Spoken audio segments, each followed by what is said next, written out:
पार्वती, अब उसके हाथ पीले करने का समय आ गया है। पर हमारी आनंदी तो अभी सिर्फ 9 साल की है।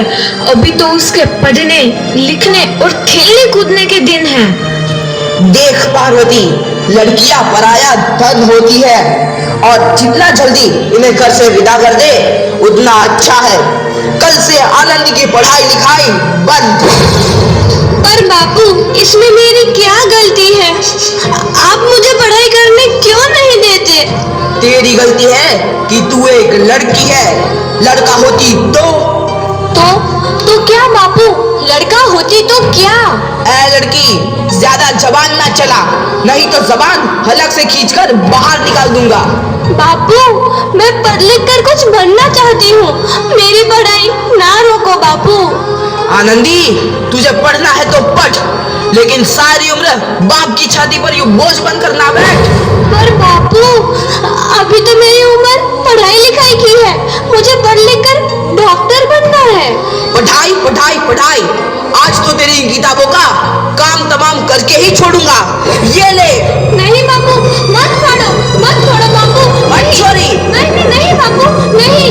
बापू, ये तुमने क्या किया? तुमने मेरी इन किताबों को ही नहीं फाड़ा बापू, मेरी किस्मत फाड़ दी, मेरी किस्मत। ये कॉपी किताबें ना सिर्फ छोरों के हाथ में अच्छी लगती है, लड़कियों के हाथ में तो सिर्फ मेहंदी अच्छी लगती है, मेहंदी। पर बापू, मैं लड़की हूँ तो क्या हुआ? लड़का और लड़की तो हमारे दोनों आंखों के समान होते हैं। चुप कर आनंदी, और यह एहसान मान कि अब तक जिंदा है तू। कहीं बचपन में गला दबाकर मार दिया होता तो यह तेरी बकबक नहीं सुननी पड़ती आज। पर बापू, मुझे चूल्हा जलाना अच्छा ना लगे है।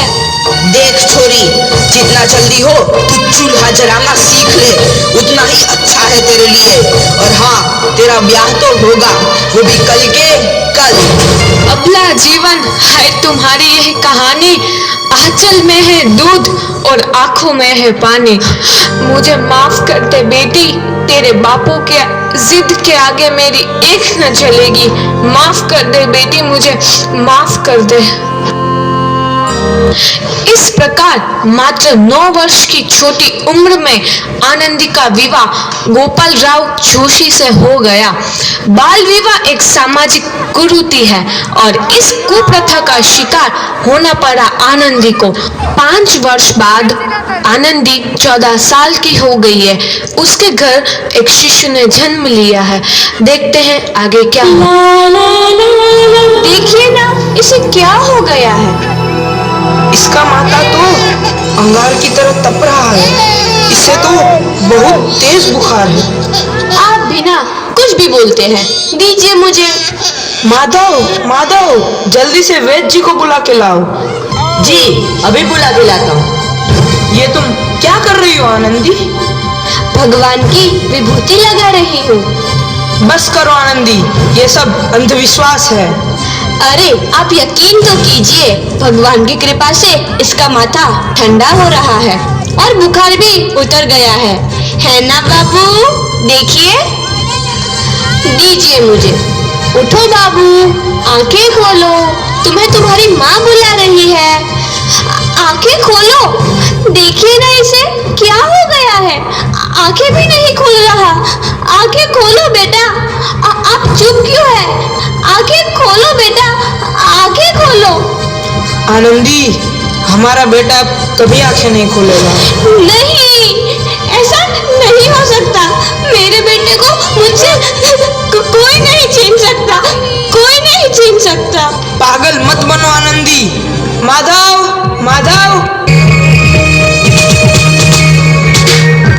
आनंदी, बंद करो ये पागलपन।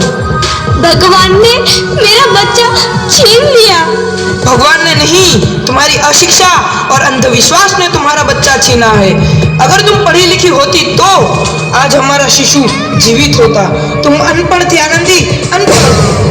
नहीं, अब मैं अनपढ़ नहीं रहूंगी मैं अनपढ़। मैं पढ़ूंगी ताकि कल किसी और आनंदी को इलाज के अभाव में अपना बच्चा ना खोना पड़े। शाबाश आनंदी, और यही तुम्हारे अपराध के लिए प्रायश्चित भी है।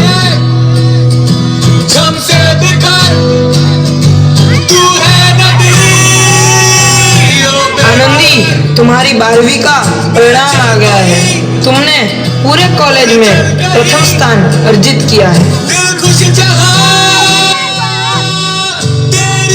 आनंदी, तुम्हारी मेहनत रंग लाई है। तुम्हें शिक्षा वृत्ति मिली है।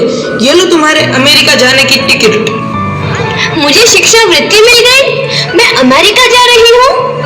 पर ये सब मैं अकेले कैसे कर पाऊंगी? आनंदी, अपने आप को इतना कमजोर क्यों समझ रही हो? फिर इतना पढ़ने लिखने का क्या फायदा? तुम अभी गवार की गवार नहीं हूँ मैं अब गवार।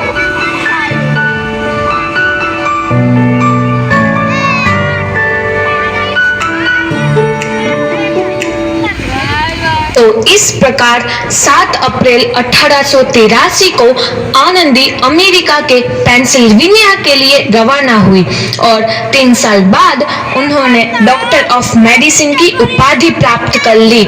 इधर आनंदी के पिता की तबीयत बहुत खराब है। आगे क्या होता है देखते हैं। लगता है अब मेरे जाने का समय आ चुका है। अब मैं नहीं बचूंगा। ऐसा मत बोलो। शहर के सिटी हॉस्पिटल में अमेरिका से डिग्री लेकर कोई बड़ा डॉक्टर आया है।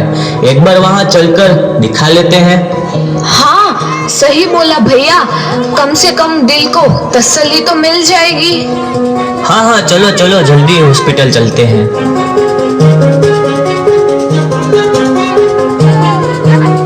इस मरीज की हालत तो बहुत ही खराब है। कोई चमत्कार ही इसे बचा सकता है। ऐसा मत बोलो भाई। डॉक्टर साहब कब तक आ जाएंगे? लो आ गई डॉक्टर मैडम। डॉक्टर मैडम जल्दी देखिए, मरीज की हालत बहुत ही खराब है।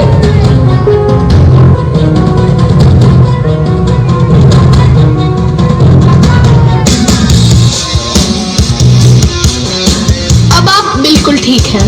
मौत के मुंह से आपको बचाया है डॉक्टर मैडम ने।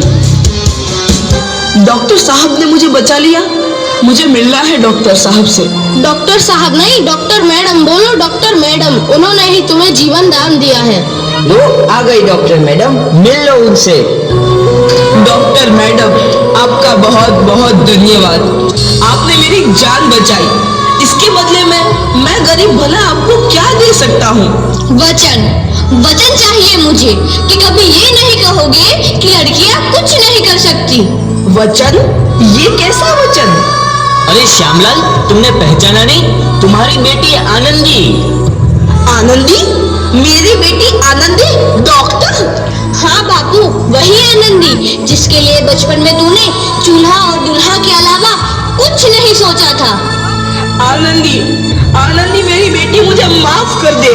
मैं तेरा गुनहगार हूँ बेटी। नहीं नहीं बापू, वही आनंदी जिसके हाथ पीले करके तुम उसकी सारी जिंदगी काला कर देना चाहते थे। माफ कर दे मुझे मेरी बच्ची, माफ कर दे। मैं तेरा अपराधी हूँ मेरी बच्ची, माफ कर दे। नहीं बापू, मैंने तो तेरा एहसान चुकाया है। याद है ना अपना एहसान जो बचपन में तुमने मुझ पर किया था? ताने सुना सुना कर जीते जी मार डाला था मुझको। अब बोल, और किस किस को मारेगा? आनंदी बेटी, मुझे माफ कर दे मेरी बच्ची।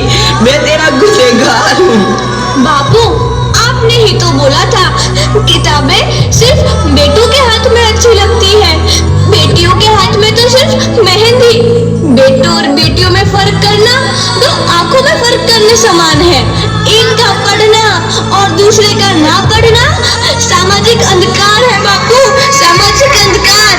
उपकार मांगता हूँ मैं तुझ जैसी बेटी का, जिसने सारी उम्र मुझसे कुछ ना मांगा तो सिर्फ बराबरी का दर्जा